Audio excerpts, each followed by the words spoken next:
Assalamualaikum. Selamat berjumpa lagi dalam pembelajaran biologi. Kali ini kita akan membahas pembelajaran biologi tentang perkecambahan atau germinasi pada biji ya. Jadi buat kalian yang ingin membahas materi ini dengan baik dapat menyimak dengan baik dan jangan di skip ya supaya kalian dapat memahami materi ini dengan baik dan benar sehingga nanti kalian bisa berprestasi di sekolah semakin baik lagi. Oke ya, kita mulai saja perkecambahan atau germinasi ya. Yang dimaksud dengan perkecambahan atau germinasi ini dalam bahasa Inggris disebut dengan germination. Itu adalah merupakan tahap awal perkembangan suatu tumbuhan, khususnya tumbuhan berbiji. Nah, dalam tahap ini embrio di dalam biji yang semula berada pada kondisi dormansi, yaitu di mana hormon asam absisatnya masih aktif ya. Lalu dia akan mengalami sejumlah perubahan fisiologis yang menyebabkannya berkembang menjadi tumbuhan muda. Nah, itulah yang disebut dengan perkecambahan ya. Nah, proses perkecambahan itu diawali dari biji yang memiliki struktur kering karena kadar airnya sedikit akan mulai tumbuh ketika menyerap air dari lingkungan sekitar, apakah dari tanah atau dari udara, sehingga akan memulai proses perkecambahan. Nah, urutan ataupun proses perkecambahan itu dimulai dari imbibisi. Apa itu imbibisi? Imbibisi itu merupakan proses masuknya air ke dalam biji untuk memicu dimulainya proses perkecambahan. Nah, setelah itu biji yang kering akan mengabsorpsi air melalui mikrofil dan testa atau kulit biji. Dalam proses ini, lapisan koloid akan menarik air dan mengembang sehingga volumenya naik sampai 200%, sehingga akan menyebabkan kulit biji menjadi pecah ya. Jadi biji tadi akan menyerap air lalu dia mengembang bijinya, kulitnya akan pecah gitu ya. Nah, selanjutnya urutan berikutnya adalah terjadi pembentukan enzim di mana air yang masuk akan memicu aktifnya hormon giberelin pada embrio. Nah, hormon giberelin akan memacu sel-sel di dalam lapisan aleuron memproduksi enzim amilase. Lalu setelah itu enzim amilase akan bekerja di endosperma atau di bagian cadangan makanan ya, itu di bagian kotiledon untuk mengubah pati atau amilum menjadi gula atau glukosa. Nah, gula itu akan dioksidasi dalam respirasi sel dan menghasilkan ATP. Lalu ATP digunakan untuk pembelahan sel. Oke. Selanjutnya, urutan atau proses perkecambahan berikutnya adalah terjadi pemanjangan sel radikula. Nah, jadi biji berkecambah terjadi pemanjangan sel radikula diikuti dengan munculnya radikula atau bakal calon akar yang akan keluar dari kulit biji. Kemudian kecambah yang dihasilkan ini akan mengalami pertumbuhan primer. Nah, proses perkecambahan akan dimulai dengan memanjangnya akar, batang, dan daun yang keluar dari biji. Oke, selanjutnya bagian kecambah ya. Kita perhatikan gambar di sini. Nah, jadi kecambah ini mulai dari biji ya. Kita perhatikan bagian-bagian biji yang akan berkecambah. Ya, di situ setiap kecambah tumbuhan terdiri atas 3 bagian. Yang pertama adalah radikula atau akar lembaga atau boleh juga kita sebutkan di sini dia ada sebagai calon akar ya.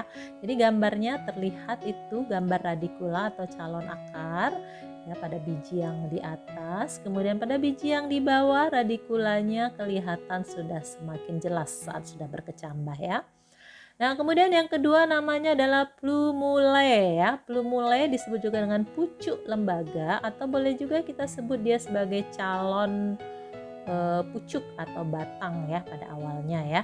Nah, jadi pucuk atau batang pertama ya keluar dari biji itulah namanya plumule ya.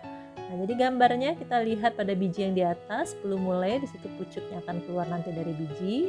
Nah, pada bagian gambar biji yang di bawah dia sudah keluar plumulanya ya. Oke, kemudian bagian yang ketiga dari kecambah itu ada namanya kotiledon atau keping cadangan makanan. Di sini terdapat yang namanya endospermae ya, yaitu cadangan makanan. Nah, nanti disinilah sebagai tempat tumbuhan itu mengambil energi sebelum muncul daun pertama untuk berfotosintesis. Dia akan mengambil makanan dari kotiledon atau cadangan makanannya. Nah, gambarnya yaitu di sini. Jadi sebenarnya kotiledon itu biji ya, keping bijinya itu namanya kotiledon. Kalau dia biji berkeping satu namanya monokotil, kalau dia biji berkeping dua namanya dikotil ya. Jadi kotiledon itu bijinya ya. Nah, itu dia kalau di bawah kita lihat bijinya itu posisinya di sini ya. Jadi dia dibungkus oleh kulit biji atau testa. Testa itu kulit biji yang membungkus kotiledon ya. Jadi biji itu seperti itu. Nah, kotiledon ini ya kita lihat lagi nanti ada ada epikotil yaitu ruas batang di atas kotiledon. Posisinya bisa kita lihat di sini ya di pada bagian gambar atas. Itu epikotil. Jadi di atas biji itu ada ruas batang ya. Itu namanya epikotil. Kemudian ada lagi ya nanti hipokotil. Nah, yang ini kalau di gambar bawah epikotilnya kelihatan ya. Jadi kotiledonnya itu di bagian atas muncul ruas batang yang di atas kotiledon namanya epikotil. Nah, sementara hipokotil itu ruas batang di bawah kotiledon. Nah, gambarnya kalau di atas pada biji atas ya seperti itu ya, hipokotil nggak terlalu jelas. Nah, kita lihat yang paling jelas nih di bagian bawah karena biji yang bawah ini sudah berkecambah ya.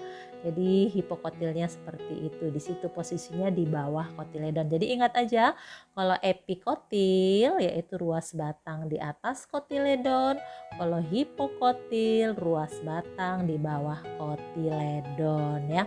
Jadi kamu pahamin dulu nih epikotil dan hipokotil karena nanti ada dua jenis perkecambahan yang harus dipahami tentang epikotil dan hipokotilnya ya. Oke, kita lihat selanjutnya tipe perkecambahan. Tipe perkecambahan itu ada dua macam berdasarkan letak kotiledonnya ya. Perkecambahan dibagi menjadi dua tipe. Yang pertama perkecambahan epigeal, yang kedua perkecambahan hipogeal. Apa itu perkecambahan epigeal dan hipogeal? Akan kita lihat ya. Perkecambahan epigeal itu adalah perkecambahan yang terjadi ketika hipokotil memanjang yang mengakibatkan plumula atau calon daun dan kotiledon muncul ke permukaan tanah. Terangkatnya kotiledon ini karena masa awal pertumbuhan embrio bagian hipokotil tumbuh lebih panjang daripada epikotil ya. Nah, beberapa contoh biji yang mengalami perkecambahan epigeal adalah kacang hijau, kacang kedelai, dan kacang merah. Umumnya tumbuhan dikotil itu perkecambahannya epigeal kecuali mangga, kacang polong atau kacang kapri, dan rambutan ya. Nah, untuk pembelajaran pengamatan untuk perkecambahan epigeal kita bisa lihat ya lebih jelas lagi, diperhatikan dengan baik ya. Nah, ini dia perkecambahan epigeal pada kacang hijau contohnya. Nah, jadi pertama-tama biji tumbuh, kemudian biji itu mulai menyerap air ya yang di biji, dia pecah, kulitnya mulai pecah, muncullah radikula ya, radikula calon akar.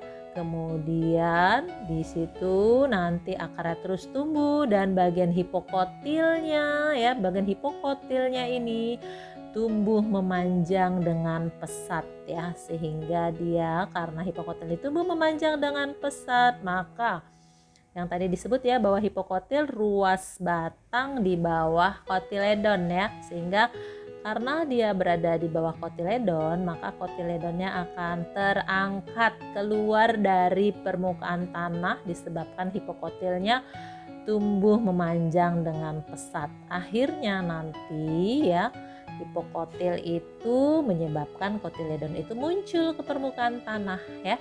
Nah, makanya ciri-ciri perkecambahan epigeal adalah hipokotilnya aktif tumbuh memanjang ya, sehingga kotiledon terangkat atau keluar dari dalam tanah ya. Jadi kotiledonnya akan muncul di atas permukaan tanah. Selanjutnya, perkecambahan hipogeal ya. Perkecambahan hipogeal itu terjadi ketika tumbuhan embrio bagian epikotil tumbuh lebih panjang daripada hipokotil. Ini kebalikannya ya. Nah, ini ditandai dengan kotiledon biji tidak terangkat dan tetap di dalam tanah ketika berkecambah.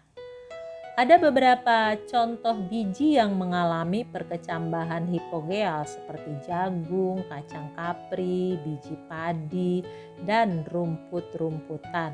Umumnya, perkecambahan hipogeal ini terjadi pada tumbuhan monokotil ya, dan ditambah pada tumbuhan dikotil seperti mangga, kacang polong atau kacang kapri, dan rambutan. Oke, jadi kalian sudah bisa ya membedakan apa itu perkecambahan epigel dan hipogel. Untuk lebih jelasnya kalian bisa memperhatikan lebih lengkap lagi ya. Berikutnya kita lihat di sini dia biji yang sedang berkecambah dengan tipe perkecambahan hipogel pada kacang kapri. Jadi pertama-tama biji itu tumbuh ya, dia mengalami imbibisi tentu saja menyerap air, lalu testa atau kulit bijinya akan pecah ya. Muncullah radikula yang pertama kali yaitu calon akar ya. Baru tumbuhlah akar, baru muncullah plumula ya. Plumula. Nah, di sini ingat ya bahwa epikotil adalah ruas batang di atas kotiledon. Nah, pada perkecambahan hipogel ini yang dominan tumbuh pesat adalah epikotilnya, bukan hipokotil, sehingga nanti kalau epikotilnya tumbuh pesat memanjang, akibatnya kotiledonnya tidak terangkat ke permukaan tanah. Kotiledonnya tetap berada di dalam tanah. Ya, epikotilnya tetap tumbuh ke atas, memanjang, plumulanya naik sampai terbentuk tumbuhan muda dan kotiledon tidak terangkat keluar dari permukaan tanah. Dia tetap berada di bawah ya. Jadi itu bisa terlihat jelas bahwa dengan epikotil yang memanjang pesat pada perkecambahan hipogel menyebabkan biji atau kotiledonnya tetap berada di tanah, yang muncul adalah plumulanya dan kotiledon tetap berada di dalam tanah ya. Oke, bisa jelas ya? Oke, kita akan lihat proses perkecambahan epigel ya. Nah, perhatikan proses perkecambahan epigel di mana nanti akan muncul plumulanya karena kotilnya akan tumbuh pesat sehingga kotiledonnya ikut naik ke atas, sehingga kotiledon akan terlihat muncul ke permukaan tanah. Berikutnya kita akan lihat perkecambahan hipogel di mana yang aktif adalah bagian epikotilnya, sehingga nanti epikotil akan tumbuh pesat memanjang, muncul ke permukaan tanah plumulanya, sementara kotiledonnya akan tetap tinggal di dalam tanah. Oke, kita lanjutkan lagi faktor-faktor yang mempengaruhi perkecambahan ya. Jadi faktor perkecambahan itu yang pertama adalah air ya. Jadi air sangat diperlukan dalam proses perkecambahan dan air akan memecahkan dominasi biji. Nah, untuk kebanyakan benih tanaman yang kondisinya terlalu basah dapat menghambat aerasi dan merangsang timbulnya penyakit ya. Jadi nggak boleh terlalu banyak airnya, secukupnya aja. Kemudian faktor perkecambahan berikutnya adalah oksigen ya. Jadi oksigen ini memiliki peranan penting dalam proses perkecambahan. Proses respirasi itu membutuhkan oksigen yang akan berlangsung selama biji berkecambah itu masih dalam kondisi hidup ya. Dan saat proses perkecambahan berlangsung, proses respirasi akan meningkat seiring meningkatnya pengambilan oksigen, pelepasan karbon dioksida dan air, dan energi berupa panas ya. Faktor perkecambahan berikutnya adalah temperatur atau suhu. Salah satu faktor yang mempengaruhi proses perkecambahan adalah temperatur, di mana temperatur optimum atau temperatur terbaik adalah temperatur yang paling menguntungkan bagi berlangsungnya perkecambahan biji.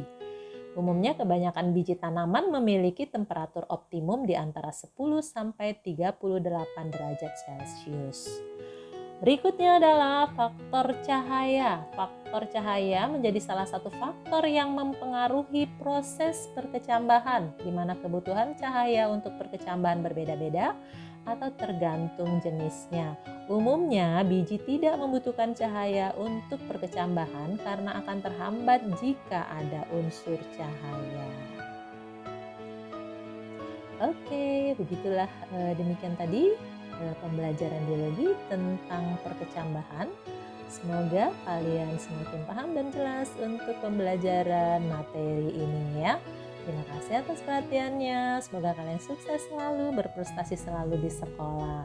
Jangan lupa subscribe, like, and share juga buat teman-teman kalian semua supaya semakin banyak yang mendapatkan manfaat dari channel ini ya. Dukung terus ya channel ini ya agar semakin berkembang. Terima kasih. Assalamualaikum.